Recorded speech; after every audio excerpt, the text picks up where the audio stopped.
Of all the parables that Jesus ever taught, this is the one that perhaps is the best known and most loved. It creates a problem, however, because if you know the story so well, how is it that it could surprise you? So as we go through the parable of the prodigal son, poorly named, Helmut Thielicke gives it a better name. It's the parable of the waiting father. Because the focus is not on the kids, it's on the old man. As we talk about this text together, how is it that God is trying to surprise us? There was a man who had 2 sons, and the younger of them said to his father, "Father, give me the share of property that falls to me." And the father divided his living between them. By the way, a first century father would have never done that. It puts the family at risk. Not many days later, the younger son gathered all that he had and took his journey into a far country. There he squandered his property in loose living. And when he had spent everything, a great famine arose in that country, and he began to be in want. So he went and joined himself to one of the citizens of that country, who sent him into his fields to feed swine. And he would have gladly had fed on the pods that the swine ate. No one gave him anything. But when he came to himself, he said, you know these words, and I've always wondered whether they were honest words or whether he was trying to hook and connive his father. But when he came to himself, he said, "How many of my father's hired servants have bread enough and to spare, but I perish here in hunger? I'll arise and go to my father, and I will say to him, 'Father, I've sinned against heaven and before you. I'm no longer worthy to be called your son. Treat me as one of your hired servants.' And he arose and came to his father. But yet, while he was at a distance, his father saw him." He must have been looking for him. "And ran and embraced him and kissed him. And the son said to the father, 'Father, I have sinned against heaven and before you. I am no longer worthy to be called your son.' But the father said to his servants, 'Bring quick the best robe and put it on him, and put a ring on his hand and shoes on his feet, and let us bring the fatted calf and kill it. Let us make merry and let us eat.' Why? Because this my son was dead and is alive, was lost and is found." Now the elder son, there's always a fly in every ointment, was in the field, and he came and drew near to the house, and he heard music and dancing. He called one of the servants and asked what this meant. And the servant said, "Your brother has come home, and your father has killed the fatted calf because he had received him safe and sound." But he was angry and refused to go in. His father came out and begged him. A father hosting a party would never do that, never leave the table with guests. He answered his father, "Lo, these many years I have served you, and I never disobeyed your command. You never gave me a kid that I might make merry with my friends.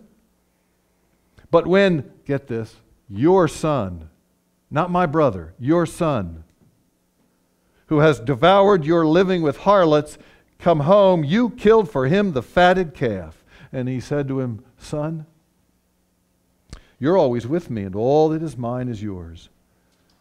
It is fitting to make merry and be glad, for this your brother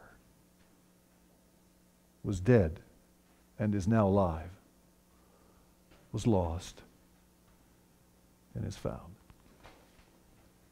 The gospel ends here. Please be seated.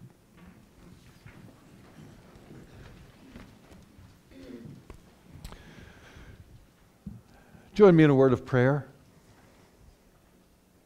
Let the words of my mouth and the meditations of our hearts be acceptable to you, O Lord, our strength and our Redeemer. Amen. Can I ask you a question about this text? Couldn't Jesus have found 2 better brothers to tell this story about? One of them is an irresponsible fool. Takes his side of the inheritance, goes off to Vegas and blows it all on partying and prostitution. And then he has the audacity to try and get back into good graces with his father, so maybe the old man will give him the other credit card. I don't like this guy. But I don't much like his brother either. A self-righteous egotist who thinks he knows better and is better than everybody else. Father, I'm the good son. I've kept the commandments. I'm the one that deserves to be blessed. It's because of people like me that the world go around. Father, you're giving the party for the wrong son. Who's worse? The younger brother or the older brother? What's worse? Irresponsibility or arrogance? Couldn't Jesus come up with better sons than this? Here's the deal. Here's what I think this story is trying to tell us this morning. Which one of those sons did the father love the most? Both of them. That father would have done anything he could, would have given everything he had to have a relationship with both his sons. That father refuses to pick sides. That father's best word is and, not but or. That father loves both the younger brother and the older brother, the rich and the poor, the Jew and the Samaritan, the sinner and the saint. I wish our world would pay more attention to this father. Our world builds walls, not bridges. Our world is more interested in picking sides, choosing appropriate people. Our world is more interested in figuring out who won and who lost, who's in and who isn't. And where has it gotten us, ladies and gentlemen? We live in a world more divided along economic and racial and political and national and moral divisions than we ever have before, and there is more violence and anger and pain out there that's ever been before, and there is not a gun big enough in this world that will solve any of that. It's ironic that the divisions that we have made threaten most the world that we live in. It's ironic that that's the case. The God of this parable and this church stands in direct opposition to those divisions. He loved both sons. His grace is available to all people. His Son died on a cross for every nation under heaven. Every nation under heaven. His Son died, listen to that again, for every nation under heaven. The God of this church and this parable speaks more of the word and than the word or.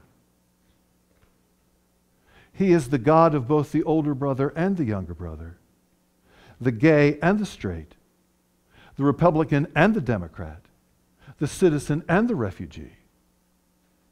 This father will stop at nothing to restore the relationship with his sons, both of them. This father will stop at nothing to restore the relationship between the sons. Our world may be more into walls and divisions and boundaries, but our God is precisely the opposite. Our presiding bishop, a pastor by the name of Elizabeth Eaton, has said that we are a both-and church in an either-or world. We are because he is. Yes, it gets messy. Yes, it challenges us in ways that we would rather not be challenged. Yes, it puts us into relationships with people who are very different than we are. But the fact of the matter is that there is a little bit of older brother and a little bit of younger brother inside of all of us. There's a little bit of irresponsibility and a little bit of arrogance in all of us. And God says, that's okay. I love you. In spite of it, you are my younger brothers, my older sisters. I love you, even when you are most unlovable. Welcome home. And if God says that, who are we to say anything else?